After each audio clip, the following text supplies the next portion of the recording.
Hello everyone, in this video we will learn how to open the pictures in Windows. So what is the pictures in Windows? So the My Pictures or the pictures is like the default. When any picture is created or added to Windows computer, they are saved in that pictures folder. So this is how we are going to implement this video. Now let's get started. So now we are back at my desktop. So first of all I will click on the start menu and then I will click on this pictures. So this is the pictures folder of my Windows. So this has just this picture over here.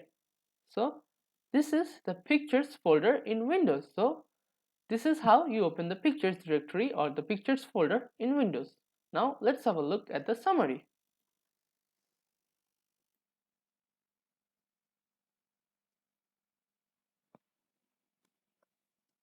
So in this video we have covered how to open the pictures in Windows. Thank you for watching.